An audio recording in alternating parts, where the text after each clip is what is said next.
Okay, we're in Bridlewood right now. We're gonna look at the house. Ano yan? So, tapos na yung renovations. Tapos na yung renovations ng house. Na-clean up na rin yung sa loob. Kaya, we're gonna check it out right now. Here's what it looks like. Nice. Nice one! Ayan. Ano na, for sale na siya ngayon. So, message us down below. Can I just walk in with my shoes? I think so. Yeah, you can. Oh, okay. Okay. So, medyo mabaho. Oh, may pintura. Oh, may pintura. Oh, baka nilagay. Okay. Can you hold this, please? Okay, so, yun na. That's all good. There you go. All done. All cleaned up. Wala nang mga construction pieces over here. Let's turn on the lights. It's really nice. Okay, here. You don't know how to build lights. Pleasant. Okay. You know. All right. So, ayan. This is really nice. So, diba, sa last video, yung ito, brown pa. Ngayon, ano na siya, white na siya, and it's shiny. There's no corners. Wow, nice one. Ito, same pa rin ang nakita niyo last time.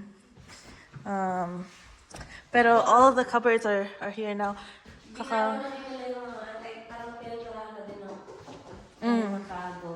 Yeah, truly. Ito, napinturahan. Nakabukas dahil pinapa-dry. Yeah. Ayan, see it? Nice one. Nice one. Nice one. Tapos nakakabit na to.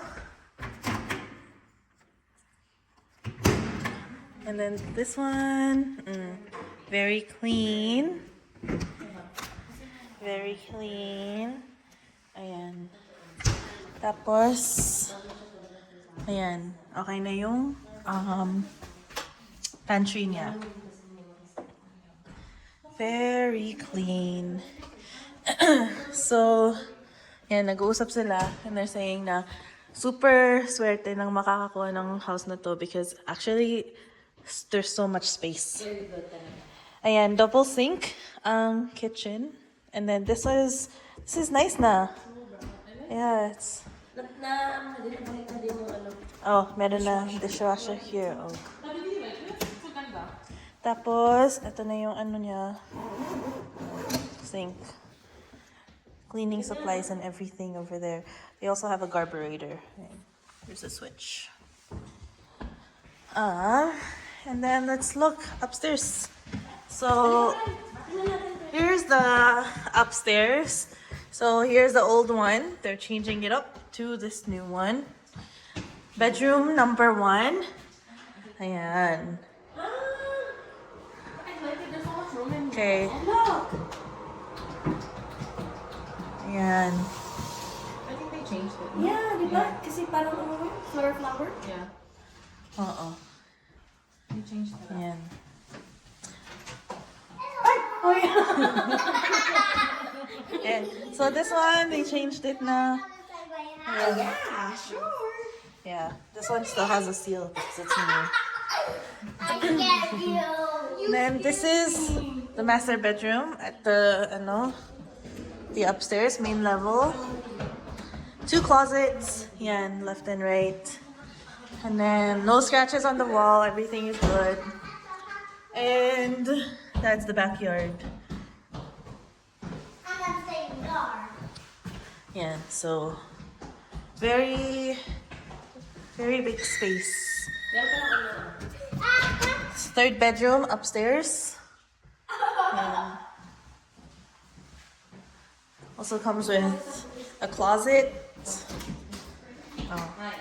Standard size of closet lang siya. Pero, you know, the room is actually big enough na maglagay ka pa ng isang closet here, so it's okay. Tapos here is the linen closet. Bakit ba? Oh, ayan si ate. So functional ang washroom kasi kakagamit lang niya. So here, ayan. Very nice. Shh, quiet, please. Here. Melly. Here. Here's the kitchen. So nice. Let's go downstairs. Okay, we're gonna go downstairs.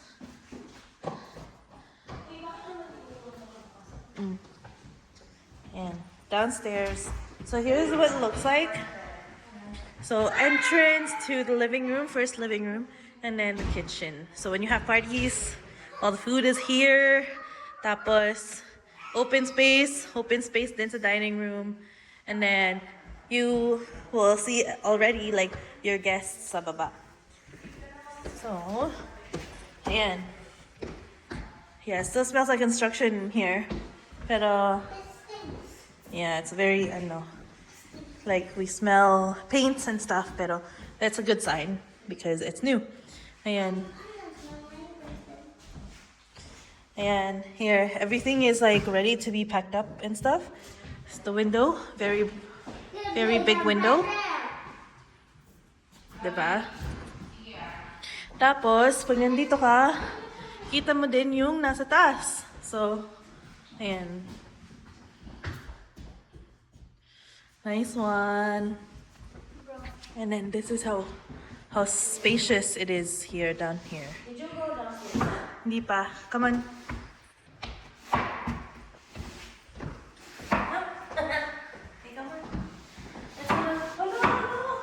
Oh. Ayan. Oh, nice. Can I see? Change it then. Turn off the fan. Oh, ayan. Oh, here. Ayan. Nice one. Very nice. Nice one. And then shower. Oh, ayan. Nice. Okay, baba tayo? Yeah. I love you. Go. This one, they should just, kung sino man yung move here, just change this one. Ito, nilagyan pa lang nila ng mga stuff here, pero this can be removed naman kung whoever. Hindi, actually, they prepped this. Kasi, di ba, hindi pantay to dati. So, they just prepped this so para malagyan nila ng door. I mean, like, kung sino man mag-move in or something. Yeah. Okay. May mga pa na mga paint. Okay pa naman. Here's the hallway sa basement. So, as you can see, Oh, automatic. ang taas ng ceiling niya, even though it's a basement. That's true. May inayos na pala to dito. Oh, ayan. Wow. Ayan. So, here's extra storage here. That's very nice. Okay, let's close this.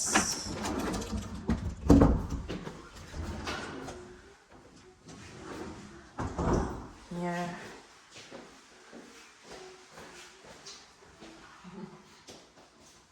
Super spacious. And then, ayan yung, Naayos na pala. that's the closet. Ayan. I think they need to fix that. Come on, Mali. This one. Tapos, here. Oh, nice one. That's the main bedroom here. Tapos, ayan yung way to go out.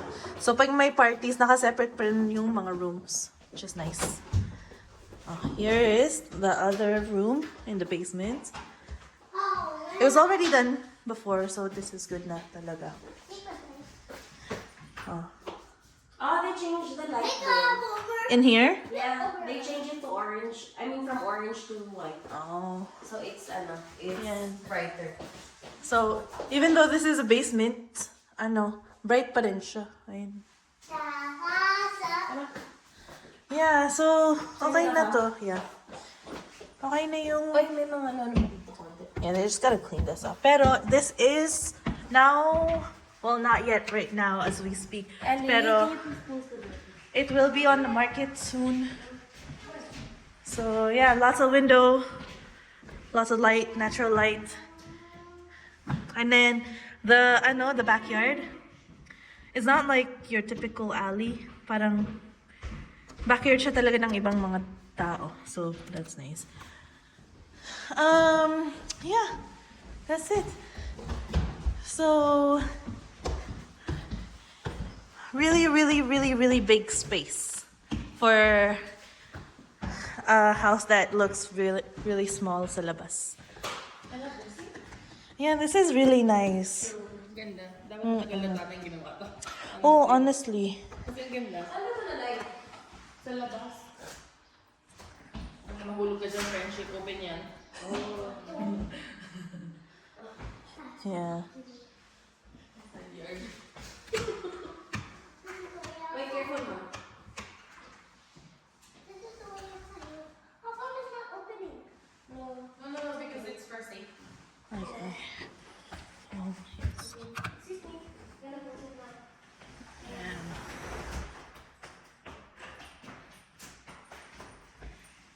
So buy it, guys. We don't know how much it is. Pero yung mga listings in Bridlewood, how much? Wala kasi masyadong mga listing in Bridlewood. Kaya that's what makes this place also very nice. Because Bridlewood is a really nice community. Very rare lang na may available na bahay dito sa Bridlewood kasi every time may Mabilis din available ang na bahay, ano. mabilis na may benta. Then very super convenient yung lugar na to. And also yung neighborhood naman okay naman. Yeah. Also hindi namin nabanggit, kung hindi namin nabanggit before sa vlog namin, yung bahay na to is malapit lang din sa bus stop. So, Yeah, the bus stop is like 2 minutes away for walking. Minsan hindi nga eh. Kasi it's, yeah, it's literally, Silip ko lang tapos wala kita kami yung basta akin nakakal. ay, hindi kita dito, pero it's literally right there. Kasi yung puno eh. Oo. Pero like normally, tingnan ko lang. pag winter din wala naman masyado dito. So, Yeah. makikita mo talaga agad. True. Yeah, look at that. Yeah. So bright. Yeah, and it's very close. It's very close to to everything really. There's JJ O'Brien School here, and then high school is like 1 bus away. Tapos train station 1 bus away. Even like Sobeys, Starbucks. Diba isang indicator yun ng magandang location is the Starbucks. So, That means maraming bumibili din. true. So yeah, Grocery anyways, store, marami. so that's it. This used to be our house, and now it's gonna be on sale. So It's going to be someone else's house in the future. yeah, so whoever wants to or is interested, if you have a really big family, you'll love this house because there's lots of space. That's very true. If you have babies, smaller kids, there's lots of space to roam around. Very ideal siya for families talaga. And yun. Uy, very well loved to na bahay. Kaya maraming din, medyo natagalan silang let go yung bahay na to kasi gusto nga nila. Pero now, na lumalaki na yung mga bata, nagkakaroon na din sila ng sarili-sariling life. So, Yeah. it's And not for sale. it's hard to be a landlord to keep like managing a place, especially if you're not professional na landlord and you don't want to pay for professional property management. Then yeah. Pero yeah, it's a nice house. The neighbors are good too. True. Yeah, long time neighbors. Yeah, long-time neighbors. So that's also another reason why there's really not a lot of houses that goes on sale here in Bridlewood kasi the neighborhood is good. They don't have any reason to leave. Yeah. So ayan, it looks really big from actually like this. And look at the ceiling, it's super high. That's very rare to see in a house. And this is not like it doesn't have a upstairs. It's really just multi-level. So it's such a nice layout for a house. But anyways, that's it. Dumaan lang kami dito. Yan yung update sa bahay na to. So if you guys are interested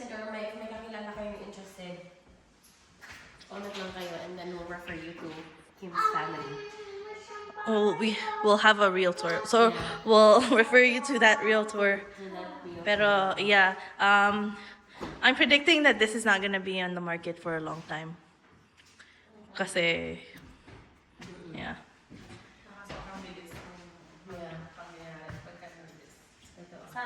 Yeah. But we'll update you anyways. And yeah, that's it for now.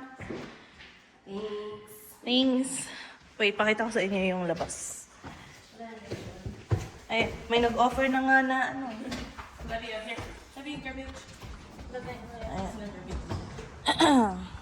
Okay, this is the outside. Look how peaceful and nice that is. All of the neighbors here have been here since we've been here. So, yeah. That's the house.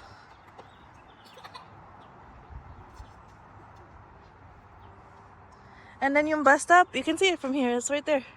That's the bus stop. It just looks far, but really it's right there.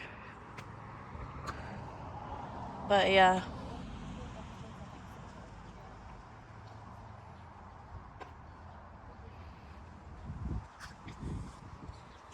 Wait, let me see. Let's try to walk there. That's the bus stop over there. And then this is really close to the Stony Trail, I think that's what it's called. Highway. Oh, ito yung sa papunta ng backyard. Tapos ayan yung house. I don't want to walk all the way down, pero I guess so. Actually, I don't want to walk, but it's right there now.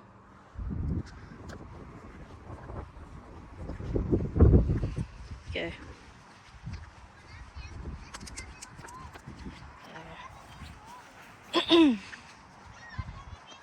See, look. Really quiet. Really, really quiet neighborhood. Ayan yung bahay. It really does, it looks small from the outside, but really, it's so spacious inside. You wouldn't even know. Ayan.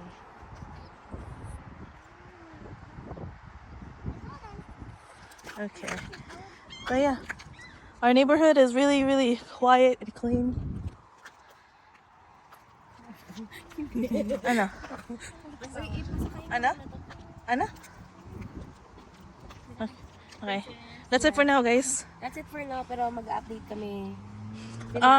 Pag nakausap na namin yung realtor, We'll give you more updates. we'll post the price. Pero yeah. Sakit. Sige.